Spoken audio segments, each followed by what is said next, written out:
Hey everyone, welcome to the debut edition for the fall of 2021 of Kolpack and Izzo on our Bison podcast, available, brought to you by Gate City Bank. With Jeff Kolpack, I'm Dom Izzo, as we get set for another college football season. About 4 months after we wrapped up the spring, now the fall is set to kick off as North Dakota State opens up 2021 at Gate City Bank Field Saturday afternoon on WDAY. That's pretty cool, Jeffrey. I've been aching to say that, and now we get to do it as the Great Danes of Albany. I have it officially clarified for me yesterday. They prefer Albany.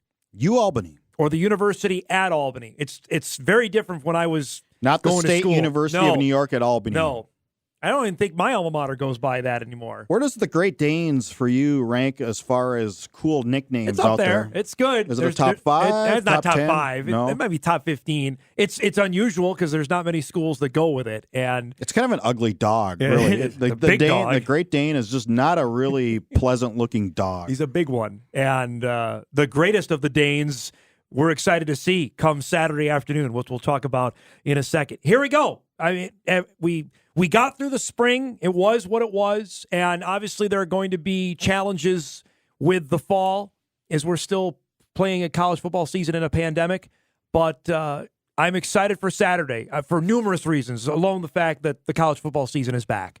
I think I'm to the point where I've forgotten about spring almost because it was so weird, so haphazard. It just wasn't right. Yep. It wasn't right. It was wrong. Yeah. But they played and whatever, and there were some decent games, but every week you didn't know if they're going to play. Yep. You didn't know who else was going to stop playing. We land in Vermillion, South Dakota, and 2 minutes later we find out that the game is canceled or postponed, eventually canceled. We do the no-show pregame show. Yep. So it just was a bizarre spring, and I almost erased it from my memory. Today, tomorrow, Saturday, we're back, man. We are back to football.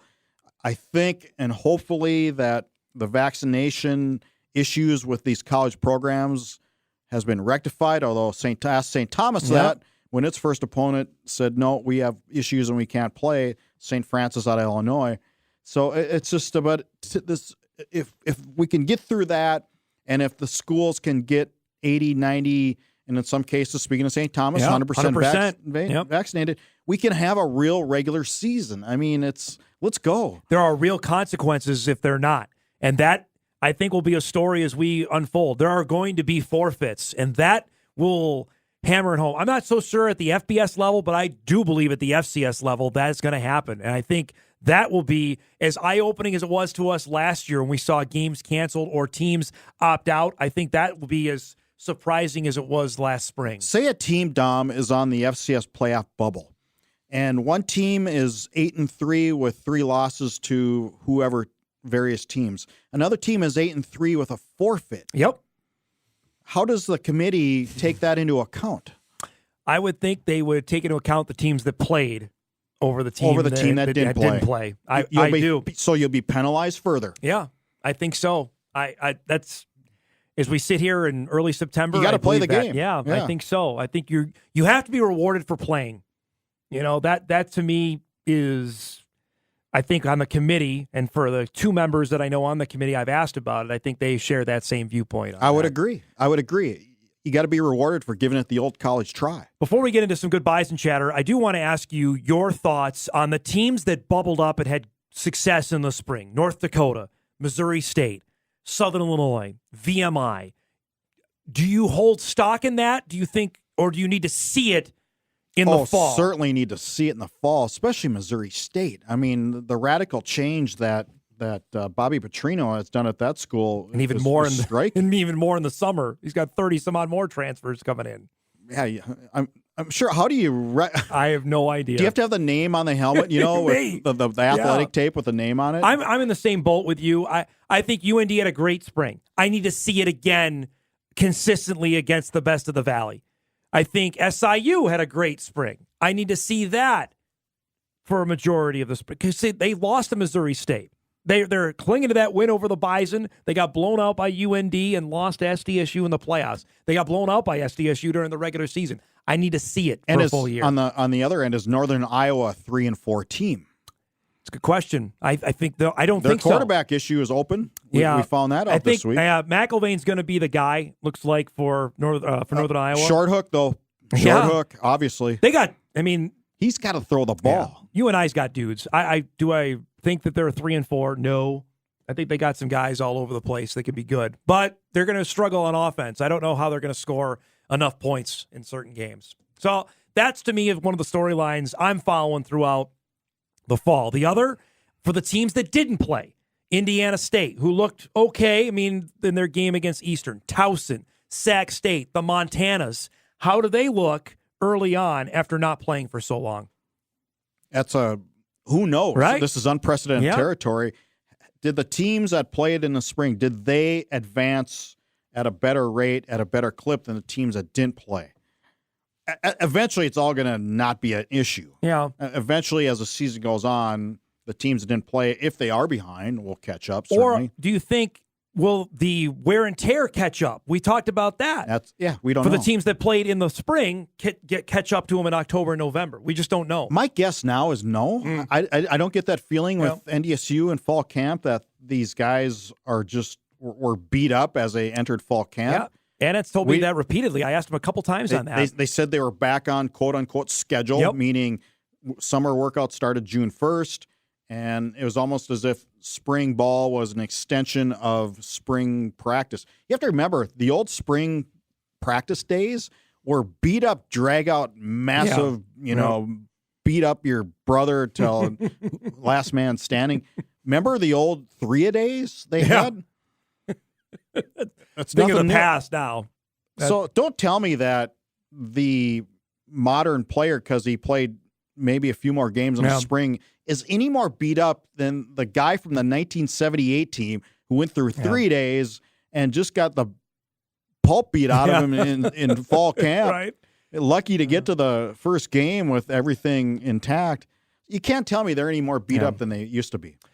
So let's chat about this Bison football team. Quincy Patterson, as we know, we chatted about plenty, is the starting quarterback, the transfer from Virginia Tech, guiding an offense that brings back a majority of its roster. It's too deep. Offensive line made a couple of subtle changes there. Phoenix Sproles is back at wide receiver. I think people continue to forget the fact, Jeff, that he's a really good football player.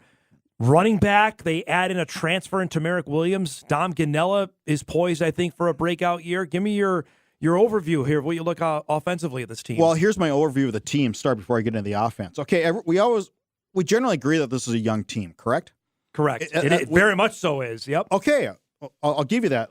Okay, here's the senior. Here are the starters on offense: senior, junior, senior, junior. Sophomore being Ganella, and junior. Here are the starters on defense. Senior, assuming Wagee over Pierce. Senior, junior. Senior, sophomore being Courtney Eubanks. Is that a young team? I would say... Come on. Outside of the two deep, it is a young team. Okay. But a majority of the guys in the two deep have played quite a bit of football. Right. Yep. So let's get that straight. But I think you're going to see a lot of guys out of the two deep that are going to play that fans may not know. You know, I look at that linebacker core especially. There are guys there that it's not necessarily going to be Kaiser, Hankey, and Cox all the time. Wirtz is a junior. He's a third-year guy. I mean, he's a redshirt sophomore still. I would consider him. I know officially NDSU is going differently with its designations. Yes, on and I was going to clarify Go that. ahead. A lot of these guys can have another year of eligibility, although Christian Watson said this will be his last year. Yep. He's done. But NDSU chose to go back to their original class designation, and they will address the extra COVID issue year when it comes about. Yeah, right. So Wirtz is one. Nick Kubitz is another. We have not seen on the field. And obviously, Cole Wisniewski we saw as a true freshman come in the playoff game against Eastern Washington, who I think is going to be an absolute 6'4", 220. He's the future at that spot. They need to get bigger at linebacker. Yes. We've heard that over time here in the last several months that people think they need to get bigger at linebacker, and I would agree. I mean, Jasir Cox and Kaiser are glorified safeties. They came in as safeties and moved up to linebacker, although Kaiser hits like a cannon. Yeah, he's a linebacker. James is now a linebacker. I said that during the middle of 2019, and I was accurate. And Jasir hits pretty hard too, but he's 6'1", 209. Those 225-pound linebackers, they used to. Well, they're going to see. There's no Jabril Cox. And they're going to see a bowling ball of a running back on Saturday that I'm interested to see how they handle him, because he's not a small dude that Albany brings to the table. Mulfor. Look, about Quincy Patterson, the interesting angle on this, and Quincy said it a couple times to me, people just have not seen me throw a lot. He said that, Jeff, and that's obviously goes right to about the accuracy issues. Obviously, he can make plays with his feet. But I am curious on that first, maybe 3rd and 7 out to the boundary, how that goes. You wrote about it last week about converting on 3rd down, on 3rd and long, or heck, 2nd down and 8. How he looks passing the football. That is the fascinating topic to me on Saturday. And you've made it known that your number one concern with the quarterback spot from last spring is the lack of the running game or the dual threat running game. And I would argue that I think the biggest problem was the lack of a passing game. They weren't good at either, really, very average. But you need that threat. You need to convert that 3rd and 6. And it seemed like 3rd and 6 last spring seemed like 3rd and 16. And I went through every 3rd down between 5 and 10. What were they? 19 of 60 between 3rd and 5 and 3rd and 10. And a lot of that, when you looked at the play, is like it was a 3rd and 7. It'd be like a 2-yard pass or an incomplete pass or a 4-yard run. It just never was that threat to. It wasn't like 6 yards on 3rd and 7 or 9 yards on 3rd and 10. There's many instances on that 19 of 60 where they didn't come close. Wow. So it's that gut feeling to me was, I think, justified when I really got into the stats like that. And that's just and I know Phoenix wasn't on the field, and they didn't have some other players going, and their offensive line was moving all over the place. Kobe Johnson wasn't around for half that spring season. So, I mean, obviously there's excuses you can point to. Yep. And frankly, Cam Miller was a true freshman who was thrown into the fire and shouldn't have been. I think, to your point, they got to get yardage on 1st and 2nd down. I think Entz brought that up to you as well, that they can't be in those 3rd and 8, 3rd and 7 consistently where they're behind the sticks like that put them in some tough spots as they did in the spring. Yeah, 42% 3rd down conversion rate, which is the lowest since I didn't go back. I went back to 11, and it certainly wasn't. Wow. So at least a decade it's been that. Wow. Defensively wise, you already alluded to it as you were going through the 2 deep there. Experienced group that everybody's back. I am intrigued up front defensively wise. They've got Logan McCormick's back, 5th-year guy. Spencer Wagey, 5th-year guy who's been here a ton. Inside, Koster Ching did not play the second half of that spring season health-wise. He was not healthy.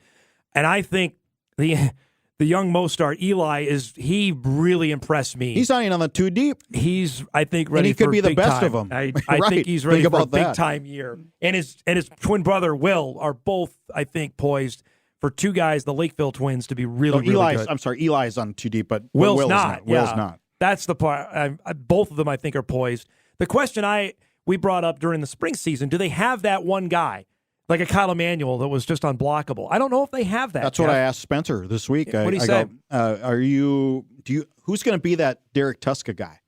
And he goes, I've been looking forward to that role for a long time, and obviously his answer was me. It's got to be me. And I think he's the best candidate. He's big. God, he's 278. His numbers back it up from what he did there in the spring. It's got to be consistent at that. And that's what, I don't know if we've seen that, or just how they rotate guys out. Pierce is going to play a lot up there too at defensive end. That's a guy they want to see on the field quite a bit. But he has the body type, absolutely. Wagey burst on the scene in 2018. And one of the biggest reasons Kyle won the Buck Buchanan Award in 2015 was because he played a lot. Every down. Yeah. They didn't take him off the field, and he was able to rack up, 30-plus sacks or whatever it was. and so he had that opportunity to do so. I don't know if Spencer's going to have that a number of reps to match those kind of numbers, but when he's on the field, obviously it's going to be a big Saturday. Undercuffler, they need to make him uncomfortable, as they say. And that's going to be intriguing to watch. On the back end, Courtney Eubanks will start, who, again, he didn't play his first game as a starter till the playoff game against Eastern Washington in the spring, but he really impressed me. I thought it would be surprising if he wasn't the guy. He's going to be opposite Jaden Price, but we're going to see Gerard Vines, the transfer from Eastern Michigan, and we're going to see Destin Talbert on the back end as well. Vines, I am intrigued to see of how well he adjusts. This is a guy who's played high, mid-major college football. I think Courtney's going to be one of those guys that rarely comes off the field. I think he'll be on the field, and he'll be the guy assigned to the other team's best receiver.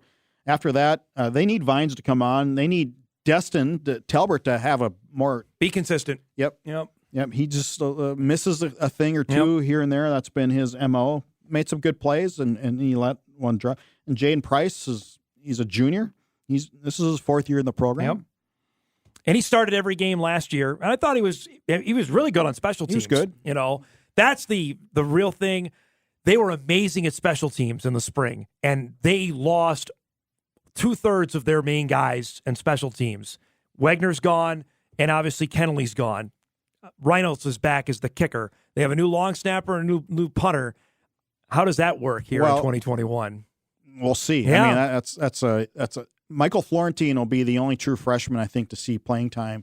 That's certainly at least regularly playing long time, snapper. Yeah. Mm-hmm. But don't forget, on special teams, you got Christian Watson back. Yep. You got Braylon Henderson, who returned a punt against Sam Houston. You got Price, who returned a punt. I keep an eye on Raja Nelson, too. I think Nelson I'm waiting for him to break out a little bit. That was my guy. I picked him. He was a breakout guy I picked during the summer He's to break out. He's certainly going to get his opportunities on the kickoff return. There's no way they're going to be kicking at Christian. Nope. I would bet I'll be interested to see when they line up, if they line up in an I on the kickoff return and then break out as soon as the kicker starts his approach. Interesting. That's what I would do. Great kickoff mind. Mind. I didn't know you had that. That's intriguing. I did that in 8th grade. It was Dave Klein and I deep, and everybody wanted to kick it to me. So we lined up in the I because Dave went to Yale eventually. Was smart guy. He'd take it to the house half the time, and so they lined us with the I and hoped that they'd kick it to him. How do you think I make me feel? Yeah, how'd that work out? What am I, nothing here? Chopped liver over there. Now, we talked about off the top. Obviously, Albany comes in with a highly touted quarterback in Jeff Undercuffler, who was the runner-up to the Jerry Rice Award in 2019 as a freshman at Albany, threw 41 touchdowns and for over 3,500 yards. Obviously, the Great Danes did not have any success in the spring. They only played 4 games. Undercuffler got hurt. They're hoping for a big-time bounce back in 2021. Dude. He's a big dude, 6'5", 231 pounds. Speaking of Spencer, when I talked to him this week, he wasn't sure the last time they faced a quarterback that big. Oh, 6'5"? Man. I'm going to have to go back. Western Illinois guy was a big dude. Connor Sampson? No, the guy before that, who was there for 4 years. He was a big guy. I have to look that up. That might be it. They haven't faced that many. I don't know. Not in Spencer's time. I'm curious to see how mobile Undercuffler is, though. I don't think he is very much. So that's not his game. Yep. Will they be a lot of quick outs? Will they try to get the ball out of his hands? Will they try to establish the running game right away with Carl Mulfer as a preseason All-American? You talk about the bowling ball. 5'8", Mulfer is good. 220. Yeah. Sean McGuire is who I was thinking of. He was 6'3". Right. So he's not 6'5". Gosh, now I'm going to look through the schedule quick here while you were talking. Mulfer is a legit guy who's coming back. He came back for his super senior season. He could have left, and he decided he wanted to come back and play, and he's legit. He is a bowling ball running back. It's going to be tough to bring down. Albany is this program that's on the cusp of trying to be one of the top end of the CAA because they made the Division I move right before NDSU did, like 4 or 5 years before NDSU did. They went to the Northeast Conference, were good there. Yes. Once a few conference titles, were unbeaten. Then went to the CAA in 2014, I believe, and had a winless first CAA conference season. Since then has been a steady climb under Greg Gattuso. He's done the old culture thing. We don't have the brightest stuff, the shiniest stuff, but we're going to find the tough guys. And he's a Penn State guy, right? So he's starting to take that white uniform, basic black lunch pail attitude, and it's worked. You can. I think you can throw out last spring for everybody. Yes, anyway. That's my point. But 2019, they won a first-round game and then went out to Montana State and didn't do so well. 42-17, I think, it lost. We'll see how they handle the upfront nature of the game on Saturday and the noise, if the noise is an issue. I'm back now in 17, okay? They faced our guy Gage Gubrud. He wasn't 6'5", nowhere near that. I can't think of anybody, Kolpack. We're all. So not in Spencer's time. So not when Wagey's been here. It's got to be the tallest quarterback that they've faced in at least 5 years. I'm looking back at Brian Shore wasn't 6'5". Brian Shore was 6'1". Our guy Jeremiah Briscoe wasn't 6'5". This is probably the tallest quarterback they faced in a long time. The biggest quarterback the Northern Iowa kid from Eli Dunn. No, 6-7 years ago. Dual threat quarterback Aaron Bailey. He was 6'3". He was like 230. Yeah, he's a load. That guy was huge too. Yeah. So to Spencer's point, I'm intrigued. The back end of the Albany defense is where they may be the most susceptible. Up front, they got a dynamic defensive end in Jared Verse. You'll hear his name called during the game if you're watching or listening on Saturday. He's a really good player, young guy too. He was the freshman rookie of the year in the CAA defensively during the spring. The back end is where I think they might be the most susceptible and where the Bison defense or Bison offense may want to take advantage on this game. We talked about this before we wrap up here. I got a couple other topics before we get to our game picks. What is the magic number for Quincy Patterson? Completion percentage. I said 58% last night. If he's anywhere near that, the Bison are going to be really, really good. If he's as good as a runner as he looks, and what we've seen on tape, 58% I think would be acceptable. What I'm hearing from the Bison coaches is they expect him to get better every game. Yep. And I think the naming of Quincy Patterson as a starter is more of an ode to this is the guy we think can lead us to Frisco, Texas. Now, he may not be lights out, all guns out against Albany on Saturday. I don't think they're going to throw a lot of the playbook. Pretty vanilla here, right?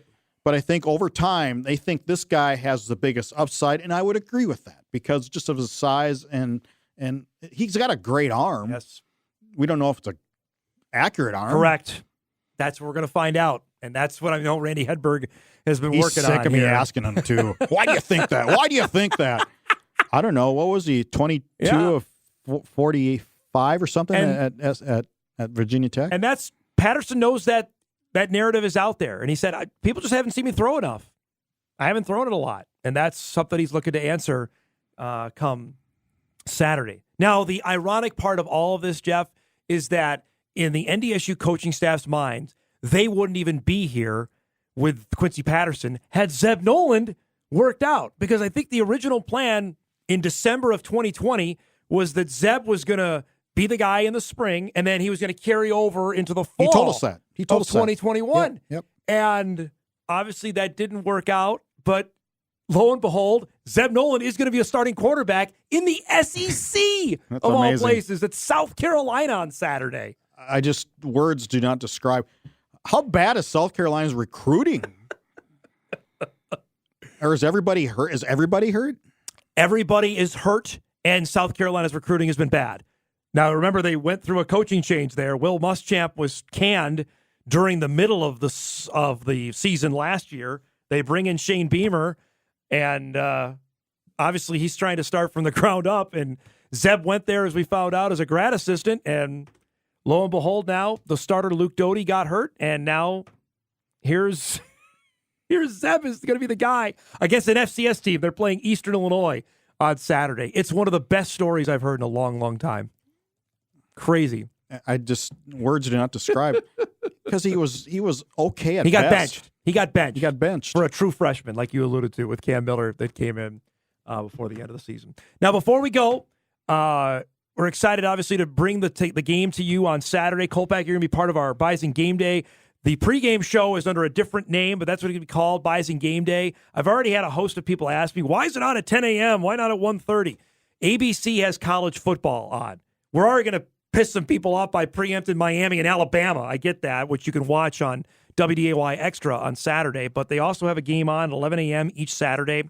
So we're going to be on at 10 a.m., bright-eyed and bushy-tailed from the Dome. Jeff will be part of our crew, which I'm excited about. We've been doing pregame shows for 12-some-odd years now, so I'm excited about this. Nothing new, but it's nothing new, but it is new. Yeah, a little bit more buttoned up, maybe. A little more pizzazz to this show. Anytime we did the shows from Frisco, we did the pregame show, I remember looking and saying, hey, we're on WDAY here. It's a little bit different than Internet or Extra. Oh, how about all those times? And there was several where we had our little our signal, right? Yeah, our live signal. Our live signal, and 30 seconds before airtime, it still wasn't going, and we're going, oh or boy. Or it's going in and out or whatever. We cut it close. Yep. There's I would say 5 to 10 times we cut it that close. We're not going to have to worry about that on Saturday. That's going to be a nice relief about that. We don't have to worry about any of the electronics. No, we just got to sit there and actually chat. That's the fun part for me. Actually got to make sense now. Yeah. So we're looking forward to that. 10 a.m. WDAY. If you miss it or want to watch game day, you can come back and stream it at inforum.com to your heart's content until we hit the air at 2:30. I'll say this before we I'm proud of what we did in those 12 years. Yeah, absolutely. I think a lot of stations would have just folded shop and say we're not going to do anything. But we kept at it, and we did the best we could with the parameters did, and I think the people appreciated that watched us. I will miss our routine of going. I did last spring of going to different tailgates. Right. For all the people, and I know they listen to our podcast. I am eternally grateful for that. They opened up their motorhomes to us, tents, whatever, from that very first one we did in 2011 to 2019. They were great. Like the Fargo Beer Club comes to mind. And I talked to Bob Sutton, who's for my game day story on Saturday on Back to Business. And he said, we're all in, man, 100% ready to go. Because the bus was lonely. It's been a lonely year and a half, 2 years for that bus. They have been I think we may have gone to them the most. Yeah, they were fantastic. I don't know. Everybody was great. They were so great. They treated us great. Power, hey, whatever you need, food, shelter. Can I get Miss North Dakota on the pregame show? You can see whatever. I know you got some connections. You can see what you can do there. I think backed by popular demand. It was popular on our pregame show. I know that. You've got a little intel about what the Bison will be wearing? A little jersey info? Yeah. What do you got? As we record this, back to the 60s. The 60s look, which was the green jersey. Now, I haven't seen it yet, but the green jerseys with the white shoulder sleeves with the numbers on the shoulders. Really? Yeah. Wow. Okay. Now, I know you're saying, well, there are no color photos of this. You were there covering it, weren't you? What did it look like? Are there any That's all photos I know. of this? That's all I know. So this is what's happening on Saturday. New jerseys then. Retro it'd be look. the first time since the all-green look last year against Missouri State and the yellow jerseys that were debuted in 2000. Yep. What's the yellow jersey record? They're still unbeaten. I know that. You don't know they're above 40-0 or something. I thought you knew this. I don't have that one committed to memory. I know they're unbeaten. But when you see this, being the uni guru you are going to go through the roof. I can't wait. Between that, when they brought back Snorty on the helmets a couple years ago, people went nuts and they wore them for a couple. I would assume so, right? Well, the old logo in the 60s was this mundane. Oh, that's right. Bison just like eating off the prey or something. Remember that? And it had like NDSU spelled out across it, right? Something like that. Well, that'll be interesting. I can't quite remember when I covered that team in the 60s. Well, wear the green helmet with this one then. I don't know. Can they do that? Oh, gosh. I'm anxious about that. Should we do some game picks before we go? Let's do a couple. We got some really fun games to chat about coming up on Friday and Saturday. Let's start with that game Friday night in Fort Collins. We've been there. Brand new stadium, obviously, though. Colorado State hosting South Dakota State. Friday night, Fox Sports 1. The Jackrabbits were installed as a favorite. Now Colorado State is a 3-point favorite for this game. Well, if Mark Saturday Gronowski didn't get hurt in the title game last year, it'd be an easy pick with South Dakota State. Now I think it's obviously a pretty tough pick. I'm still going to go with Colorado State. South Dakota State playing a new quarterback, that's a tough deal to start with. And it's an FBS opponent. And he doesn't come in with a Quincy Patterson-like stature with him. It's Olakunde? Oladokin. Chris Oladokin is his name. Oladokin? Yep. Was that Sam Ford? Samford, yep. So I don't know if you know, I think you need a good quarterback to win the FBS game. I love the Jacks running game. I like SDSU in this game. You just can't run the ball. They got two dynamic running backs. Yeah, They're really good. But then you stack the box and you make Oladokin beat you. USD plays at Kansas on Friday night. The Jayhawks are a 14-point favorite over Bob Jayhawks Nielsen's are team. not that good. They have their new bull look. It's a horrible look. Lance Leopold comes over, the former Buffalo coach, who's now the head coach, and took Scott Fuchs with him from Buffalo. Fuchsy is now in Kansas in the Big 12. But the what do you call that jersey color? It's powder blue. Powder blue. It's powder blue. What Kansas is rocking there. It's not rocking. I'm still taking Kansas. South Dakota is just. It's just. too far to go yet. UND opens up its year at a place they have really struggled. Holt Arena in Pocatello against Idaho State. Last time they were there, they gave up 50 points to the Bengals. Ugliest stadium in the FCS. Ugliest loss maybe in the Division I era for Bubba. It was. I think UND comes back. They're a little more stable at quarterback with Schuster. And then feed the beast, man. Feed the beast. I think UND wins there by a couple touchdowns, actually, at Idaho State. I am really looking forward to this game. 3 o'clock Saturday afternoon. The Brent Vegan era opens for Montana State. And of all places, Wyoming against his old boss and Craig Bohl and the Cowboys. What say you here? We have not seen Montana State play a football game since they played here at the Dome in 2019. I don't think the student beats the teacher in this case. I think Craig will know what Vegan's going to be up to. And Wyoming's pretty decent team again this year. I like Wyoming. I think Wyoming wins this game. I think it's close. I think Craig probably sweats this one out. I think Montana State's got some dudes. I'm really interested to see what happens with the Montana schools this year since they haven't played in 2 years. Northern Iowa at Iowa State. Iowa State's the 7th ranked team. Remember when this game used to be a pick'em? It ain't that way anymore with Iowa State. No, this game could be over by halftime. And I'm interested to see how the Northern Iowa quarterback situation pans out. If the transfer name escapes, supplants McElvain at any time during the game. Central Arkansas plays at Arkansas State. FBS challenge here for the Bears, who, remember, they played all their games during the fall last year. They were a good team in 2020. They're a good team. They lost Rochelle on the back end. I like Arkansas State's. They beat K-State last year. They had some athletes. I'm taking K-State. K-State. I'm taking Central Arkansas State. Arkansas State, you're taking on that one. Okay. I'm struggling to the end here. Well, the Jersey thing's got me all befuddled. Going there. Last one before we go. Montana at Washington. Bobby Hauck is back with his touting of the Grizz. Are the Grizz actually back, though? Not this game. I mean, it is a Pac-12 team. Washington. I'm still not convinced Montana is a top 5 team yet. They're getting there. I need to see it. Yep, I agree with you. Washington, I think, wins this game.